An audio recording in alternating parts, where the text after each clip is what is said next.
আমি আসছি আলফাডাঙ্গা উপজেলার চরডাঙ্গা নামক এলাকায় নদী ভাঙ্গন কবলিত এলাকা, যেটা মধুমতি তীরবর্তী যে নদী ভাঙ্গন দেখছি আমি।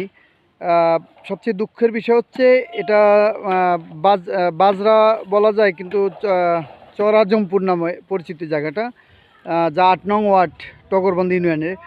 এই আমি দেখছি রাস্তার বাম পাশে যে নদী শাসনের যে বস্তা ফেলানো হয়েছে, জিও ব্যাগ, সেই জিও ব্যাগ ফেলা হয়েছে মাঝখানে। এই ৪০০ মিটার জমি এই জিও ব্যাগ ফেলা হয় নাই, তার দুই সাইডেই জিও ব্যাগ ফেলানো হয়েছে, যে কারণে এই মাঝখানের অংশটা সরাসরি মধুমতি নদীর যে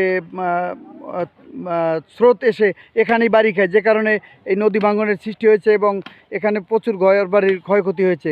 আমি কদিন আগে যে ভিডিওটা করেছি, যেখানে সাক্ষাৎকার দিয়েছিলাম, প্রায় 40টি পরিবার এখানে ক্ষতিগ্রস্ত, শুধু এই ৪০০ মিটার কাজের কারণে। তাদের অভিযোগ যে এই কাজের দায়িত্ব যে ঠিকাদারি প্রতিষ্ঠান পেয়েছে, মোহাম্মদ কবির হোসেন নামে যে ঠিকাদার, ওনার লোকজন এই ৪ মাস আগে কাজ শুরু হলেও আজও পর্যন্ত তার কোনো কাজের নমুনা বা তার কোনো কর্মীদের এখানে কাজে দেখা যায়নি। এটা স্থানীয়দের অভিযোগ। আজকে ক্ষোভের সাথে স্থানীয় ক্ষতিগ্রস্তরা এ প্রসঙ্গে বলছেন।